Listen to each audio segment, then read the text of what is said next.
Good evening, everyone. What a beautiful group of people we have here today. I had a speech for you, but I'm so overcome by emotion that I don't anymore.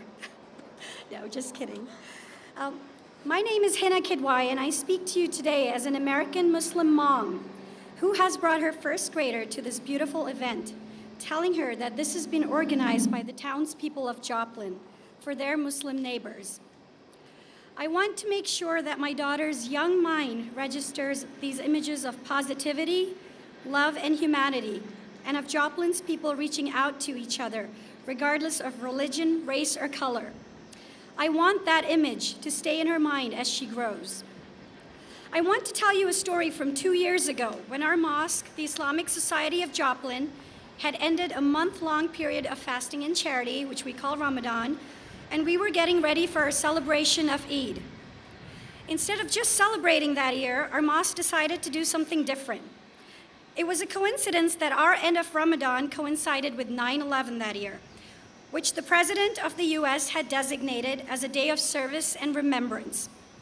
Americans of all faiths and traditions were urged to reach out and serve their communities, and so we did. We as a small community hosted our first day of caring for the needy and homeless in Joplin.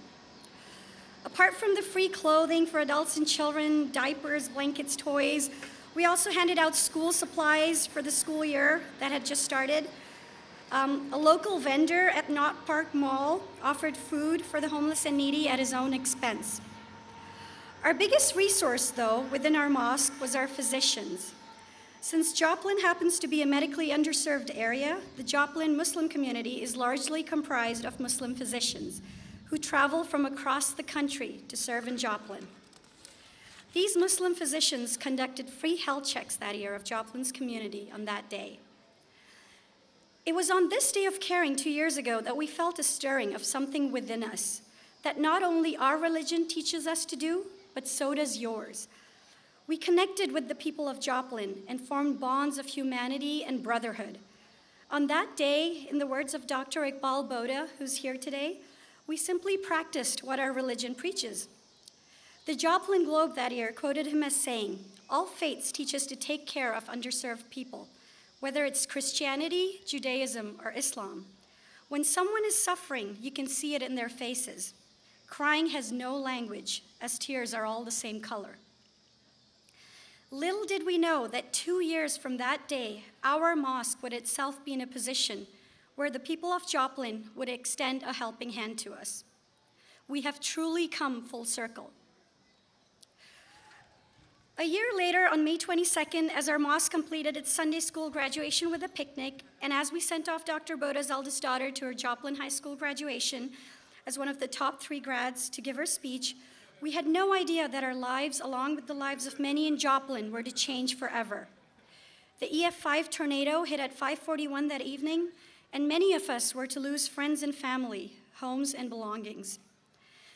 The tornado aftermath was one of the busiest times for us, for all of us as a congregation.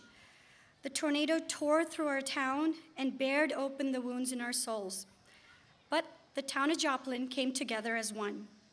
The world began to take notice as something miraculous was happening in Joplin. Just like so many of you did in your churches and synagogues, we too raised funds and donated relief goods to local distribution centers and physically volunteered to clean up the debris around town.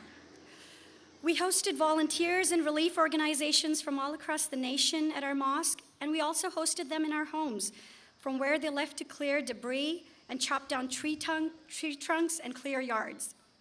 My most poignant story of volunteers at that time was of a Muslim family who drove down from Cape Girardeau, of a Muslim physician, Dr. Ahmed Sheikh, and his wife, and they drove down with 3 of their sons, all under age 8. They stayed at our house, and I expected his wife Maria to leave her kids behind as they went out to volunteer the next day. Instead, she took them with her, saying that it is important for them to see and serve as Muslims and as Americans, winning my admiration for her in the process. We crossed all barriers of color, religion, and race in reaching out to those around us. It is my honor to say that we have present amongst us today members of Catholic Charities, and members of the Islamic Circle of North America, ICNA, which are both organizations that we worked hand in hand with at our mosque after the tornado. I'm proud to say that ICNA is here once again today, and they, of their own accord, have provided over 500 backpacks as a gesture of goodwill to Joplin students going back to school. And the last I heard, you're going to clap at what comes next. The last I heard, students from Missouri Southern State University were responsible for staying up late last night and spending hours in filling those backpacks and getting them ready to be handed out today. Saudi students.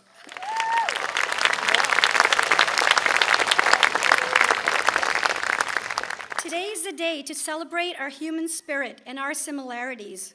We have more things in common rather than our differences. Judaism, Christianity, Islam are three branches of the world's greatest Abrahamic faiths. Today is also a day to make an effort to reach out because something miraculous is still happening in Joplin. Today is a day to make new friends and to ask new questions. Today is a day to dispel stereotypes and learn about one another. For example, when I dress like this and cover myself out of modesty, I do so because I try to emulate one of the most respected and honorable women in Islam. Guess who that is? The mother of Jesus, Mary. The only woman to have a whole chapter dedicated to her by name in our holy book, the Quran. When I do so, I don't do this out of compulsion or someone forcing me to do so. I do it as a right given to me by my Creator in a country that allows me to freely practice my religion according to its beautiful constitution.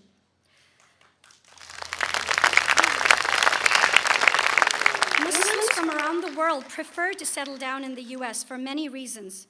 Contrary to the myth that they all flee persecution in their own countries, many Muslims choose to come here for its world-class postgraduate education programs and for the religious freedoms and civil liberties that America offers to its citizens.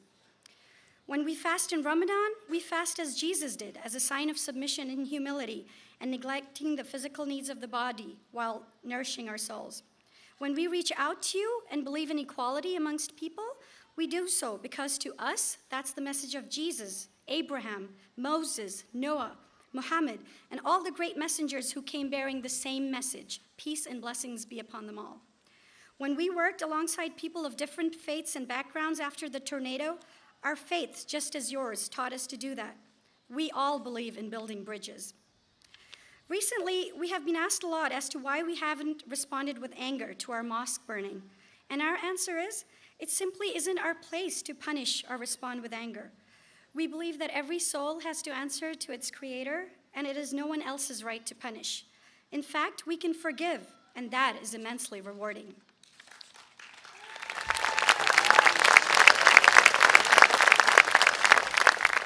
Before the mosque fire, we had gone through 20 days of a daily routine of fasting all day, practicing patience in the face of thirst and hunger, and not complaining.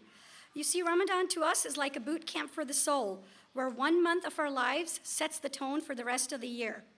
We become deeply spiritual, pray, give charity, and reach out to our fellow human beings. I remember when 9/11 happened. I was in graduate school. Muslims and Muslim organizations all across this nation and the world condemned those terrorist acts as not in the name of Islam. President Bush stated that those acts were not in the name of Islam, and yet a large amount of ignorance and misinformation still exists about Muslims today. Large numbers of people have stereotypes about Islam and yet have never met a Muslim person or are unaware of what is common between us. However, I truly believe that whatever may have caused the fire at our mosque, it was not in the spirit and not in the name of Joplin.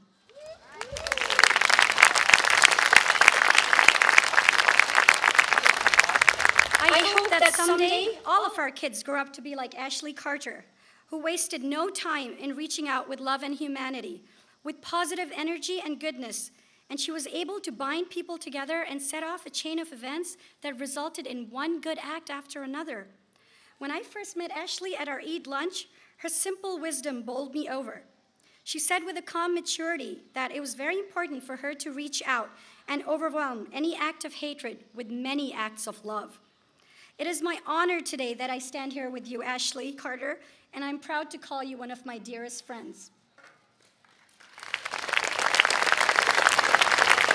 Islam just like Christianity, Judaism, and all the other great religions of the world, teaches peace and tolerance. There is an ancient story that comes from India, the land where I trace my ethnic origins to, of a local king who refused to let a traveling group of Muslim migrants settle in his land. He did this by offering the Muslim congregation leader a glass of milk, which was full to the brim.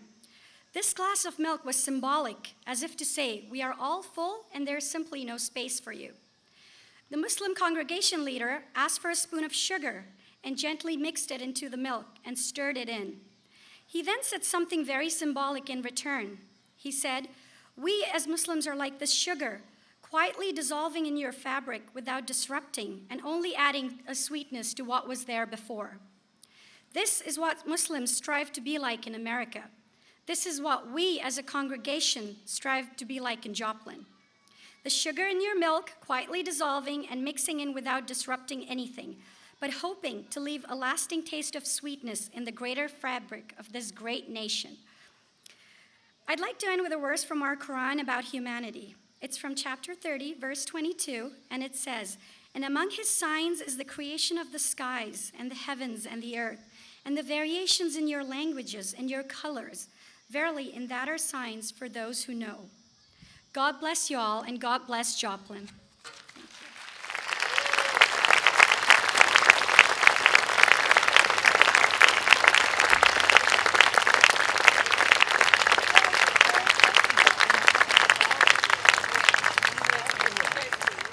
I wanted to say thank you from our congregation to each and every one of you over here today. We're so thankful, and thank you for doing this for our kids. Thank you from the bottom of our hearts. Assalamu alaikum and peace be on you.